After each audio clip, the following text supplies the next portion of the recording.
You have to really love someone to stick with them if they have disorganized attachment style, aka fearful avoidant attachment style. Just kidding, and I'm going to tell you why. When they go into that fear state, or actually the avoidant state where they feel overwhelmed and they need to get away from you, that can be super triggering to people. And especially if you're also disorganized attachment style, you can become a little hypocritical because you also need some of the same things, but at maybe at different times. So when someone pulls away from you, you may not understand it. It might scare you, and then it triggers you into your avoidant state where you want to get away. So it's something about that rejection or that pull away that makes people freak out, like they don't like it. And I'm calling it freak out mode. When fearful avoidant gets into freak out mode, it can feel extremely overwhelming to the person, but they also make the other person feel how they're feeling, and it can be super scary to both people. So you have one person who's trying to get away, and the other person feels that strong reaction, and they feel like, why are you running away from me? What did I do? What did I say? It can come out of the blue and make absolutely no sense because things could have been going so well and you feel so close to this person, and then that happens. The reason why I say you have to really love this person to stick with them is because they're going in and out of these cycles. And I think only love can really keep you there, because if you don't really, actually, even if you don't love the person, it can keep you there because you don't want to be rejected. And anytime anybody is rejected, they usually push forward, they usually cling, they grab onto because it feels scary.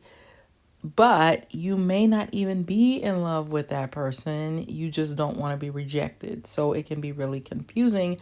So I want you to really evaluate, are you really liking this person, or are you in a desperate to have someone state where it's like, I just have to be with somebody.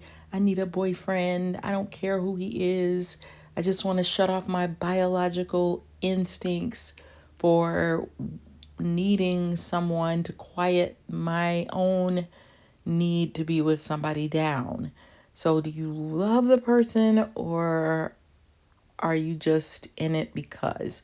Because if you're like me, you can look back at so many dating situations where you're like, ew, or wow, that person, I wouldn't have been happy with that person. I was just in a desperate state. So let's talk about when that person is in that avoidant state where they need to pull away, get away. It feels terrible to the person experiencing it. It is a psychological and biological reaction to something, and it feels really horrible, really scary, really overpowering. You can't shut it off, you can't rationalize it off.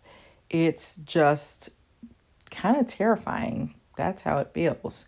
So going away for a little bit, like maybe saying, I need to go to the store or I need to go for a drive, allow your partner to do that if you can, because they're trying to quiet that side of themselves down so that they don't act out on you. They're having that knee-jerk reaction and they just need a moment. They need to get away. So give them their space. Don't try to follow them around or beg them or, what's wrong? Why are you acting like that? Did I say something? Did I do something? Please don't leave. I'm going to cling to you and hug you and sit all over you. And they may not need that in that moment. You might make it worse, and their pull away might be stronger and longer.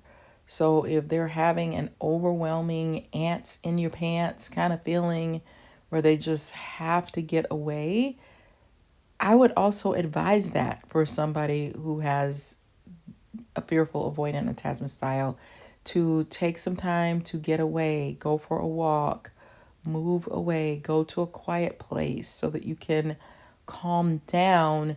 And once they get out of that state, then they're ready to come back and feel closeness. One of the advantages of being with somebody who has a fearful avoidance style attachment is that you get the best of both worlds, or you get the worst of both worlds, whichever way you want to think about it, because they can have a clingy side and they can have a get away from me side.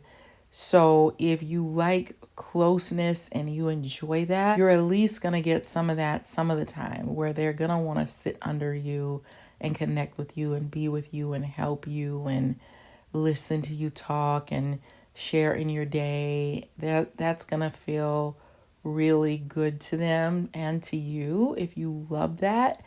But you get the side of them that's confusing, where suddenly they need to get away from you and you don't understand why. And when they do that, it makes it feel like they're going to be in that state forever. Like, I can never talk to them again. I don't know how to act around them anymore because I don't know what I said. I don't know what I did. And I just don't want to feel that scary way again that they're making me feel. So it could be daunting, but you have to remember that they will usually come out of that state. They might be overwhelmed by many things, by work, by other relationships or situations. So try to give them the space to work out some of their junk so that they can come back to you. And I really think this attachment style likes to see a steadiness in a person, where you show that, hey, I'm always going to be here. I'm not leaving just because of that. I'm not bouncing. I'm still here. Just showing them some consistency, but also allowing them to pull back when they need to, so that they can feel rejuvenated and come back to you. If somebody pulls away from you and you also have fearful avoidant attachment style, it can feel really terrifying to you because you don't want somebody to pull away. You don't like it when people pull away. It feels like it triggers your abandonment fear. And so it could be equally scary when it's done to you, because now, I mean, you could both have that issue, and then let's say you break up and come back together. Now both of you are scared. You're scared to go back into a secure state where we're just enjoying each other's company. It's like neither of you knows how to act anymore. So describe how someone with disorganized attachment style feels in an avoidant state with the urge to run away from their partner. So someone with a disorganized attachment style often experiences a complex mix of emotions and behaviors that can lead to feeling conflicted about their relationships. When in an avoidant state, they might feel overwhelmed by intimacy or emotional closeness, triggering a strong urge to escape or withdraw from their partner. This person may feel anxiety about being vulnerable, stemming from past trauma or inconsistent caregiving experiences. In this state, they might grapple with the feelings of fear, confusion, and a desire for connection, yet simultaneously feel compelled to distance themselves to protect against potential hurt. As they experience the urge to run away, they might also feel guilt or shame for wanting to leave someone they care about. This internal conflict can be distressing, leading to a cycle of pushing their partner away while yearning for closeness, resulting in feelings of loneliness and frustration for both themselves and their partner. The struggle to balance these competing desires can create a turbulent emotional landscape, making it challenging to form stable and fulfilling relationships. But it can also create a very colorful and dynamic personality. I mean, I'm just telling you the truth. I think they can be very attractive because of that. But at least you know what they're grappling with. It's not on purpose. It's not to hurt you. It is kind of a biological reaction. So do they take mental punches or start arguments with their partner? Yes, individuals with a disorganized attachment style or fearful avoidant may engage in behaviors like taking mental punches or jabs or digs, or starting arguments with their partner as a way to cope with their internal conflict. This can manifest as reacting defensively, expressing frustration, or creating conflict even when they don't genuinely want to fight. These behaviors may be driven by their fear of intimacy and vulnerability. Starting arguments can serve as a distraction from the underlying anxiety they feel about closeness, allowing them to maintain a sense of control by pushing their partner away.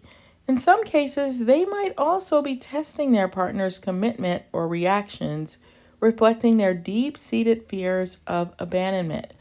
Ultimately, while they may not consciously intend to hurt their partner, their actions can be a manifestation of their struggle to navigate their conflicting desires for connection and self protection. This can lead to a cycle of misunderstanding and emotional turmoil in relationships. So, what are signs that fearful avoidant is going into an avoidant state? And how do you get them to come out of it? Avoidant meaning they're about to push you away. So, signs that someone is about to do that include number one, withdrawal. They may start to pull away emotionally or physically, becoming less communicative and less engaged in the relationship. Two, increased irritability. They might show signs of irritability or frustration, possibly over minor issues, which can escalate into arguments. Three, avoiding intimacy. They may avoid intimate conversations or activities that require vulnerability, such as discussing feelings or future plans. Four, defensiveness. They could become defensive or dismissive when their partner tries to connect or express concern, often shutting down conversations. Five, emotional numbness. They might display a lack of emotional response or appear detached, as if they are shutting down their feelings to cope. Six, projections of fear. They may project their fears onto their partner, accusing them of being untrustworthy or likely to leave. So, to help someone with disorganized attachment come out of this avoidant state, I want you to consider the following approaches. Number one, create a safe space. Ensure that the environment feels safe for them to express their feelings without judgment. Encourage open communication. Two, be patient and understanding. Acknowledge their feelings and fears without pushing them to talk more than they're comfortable with. Validate their experiences. Three, encourage gradual vulnerability. Gently encourage them to share their thoughts and emotions at their own pace, emphasizing that vulnerability is a strength. Four, use I statements. When discussing feelings or concerns, use I statements to express how their behavior affects you, which can prevent them from feeling attacked. Five, offer reassurance. Regularly reassure them of your commitment and support, helping to alleviate their fears of abandonment. And of course, you can also seek counseling or therapy or watch my videos, because I think it helps whether you're dating somebody or you are the fearful avoidant attachment style. It helps to understand what's happening. It helps me, because it's scary when somebody pulls away from me, but I also don't understand my own overwhelming need to get away. Like, it feels like a strong, irritating, like, I don't want to talk, like, get away from me. I don't want to interact right now. I need a moment. It just, or if someone pulls away from me, that feels intensifyingly scary in relationships and romantic relationships. And it feels like the only solution is to cut things off altogether, get away from the person forever. Like, I can't deal with this. They're going to leave me. I can't handle it. So let me just shut it down altogether, which is extremely hurtful and painful, because if it's somebody that you're very attached to, it's hard to just let them go and move on. It's extremely difficult. But in the moment, you feel like, I can't be myself anymore. I don't know how to act. Who am I? I don't know what to do. I can't handle this feeling. It feels horrible. I can't stop ruminating and thinking about the situation and reanalyzing what I did wrong. It feels like the relationship will never be better. What do I do? Do I get away from that person or do I come closer? So it's really can be quite triggering. So how do you get a person who is in a who's disorganized attachment style? How do you get them out of this state to trust in the relationship again? So helping them to rebuild trust involves several steps that creates a supportive and understanding environment. So here are some strategies. Number one, consistent communication. Regular, open, and honest communication helps establish a foundation of trust. Be transparent about your feelings and intentions and encourage them to share their thoughts as well. Two, be reliable and predictable. Consistency in your words and actions can help them feel more secure. Following through on promises and being dependable in small and big matters reinforces trust. Three, practice patience. Understand that rebuilding trust takes time. Be patient with their process and avoid pushing them to trust you before they are ready. Four, encourage expression of feelings. Create a safe space for them to express their fears and insecurities without judgment. Validate their feelings and show empathy toward their struggles. Five, acknowledge past experiences. Recognize that their past experiences may influence their current behavior. Showing that you understand their background can help them feel seen and understood. Six, set boundaries together. Work together to establish healthy boundaries that respect both partners' needs. This can create a sense of safety and mutual respect in the relationship. Seven, focus on positive interactions. Engage in positive experiences together that foster connection, such as shared activities, supportive gestures, or simply spending quality time together. Eight, you might want to get some professional support. That's always good. Number nine, model trustworthiness. Demonstrate trustworthiness through your actions. Be honest, keep confidences, and remain loyal. Show them that they can rely on you. And 10, celebrate small steps. Acknowledge and celebrate any progress they make in trusting you or expressing their feelings. Positive reinforcement can encourage further openness. So, by approaching the situation with empathy, understanding, and patience, you can help them navigate their fears and gradually rebuild trust in the relationship. Let's say you have a man and he has this attachment style. He may feel the need to come back and forth to you. Like, let's say you're in the living room in your house and you're reading a book. He might sit with you for a little bit and then have a need to pull away for a while. Then he may come back and visit you and then he might go away for a while. And you might see this pattern off and on, back and forth, as he starts to miss you and need to be with you. Then he's with you and he feels the need to escape. So you might want to kind of let him go back and forth as you show him that you are trustworthy, that you are kind, that you are nice, and that he can do that with you. I think it's better to have somebody with this attachment style than possibly an avoidant who hasn't worked through their stuff, because at least you will have times when they want to be close to you and connect and be near you, rather than I've seen some situations where the pullback is so extreme that it almost becomes an everyday, all day state of we're in the house together, but always stay away from me. We can't watch movies together. We can't eat dinner together. We can't watch TV together. We can't sit next to each other on the couch. Maybe that's extreme, but at least when you have fearful avoidant, you kind of get some colorful vibes. You get you get to have some of both. It's almost like this person is, if you've studied psychology, you understand object permanence, which is when, like, a baby or a toddler, they're starting to learn how to walk. And if you'll notice, they'll come visit their caregiver and then they'll walk away. Then they'll come back and visit their caregiver and then they'll walk away. So there could be a bit of a break in that time in their life, or at some point where the attachment style wasn't totally secure enough. Like maybe the parent wasn't consistent. So you be that consistent person. So if you're having trouble in your relationships, I did write a book called Flip the Script on Love.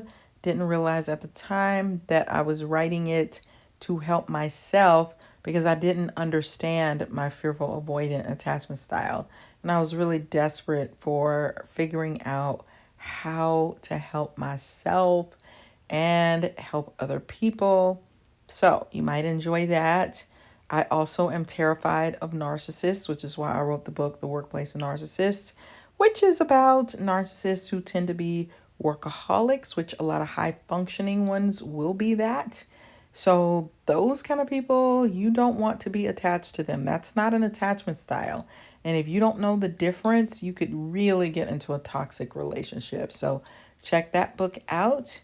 Hey YouTube fam, I have some exciting news. I've recently written a book called From ENFJ with Love, Unveiling the Secrets of the 16 Myers-Briggs Personality Types by Tamara Zyon. This book is a deep dive into the fascinating world of personality types with a dedicated chapter for each of the 16 Myers-Briggs types, including yours. If you're eager to gain a deeper understanding of yourself and others and uncover the secrets behind these personality types, then my book is a must-read for you. You can find the book in both paperback and ebook format on Amazon.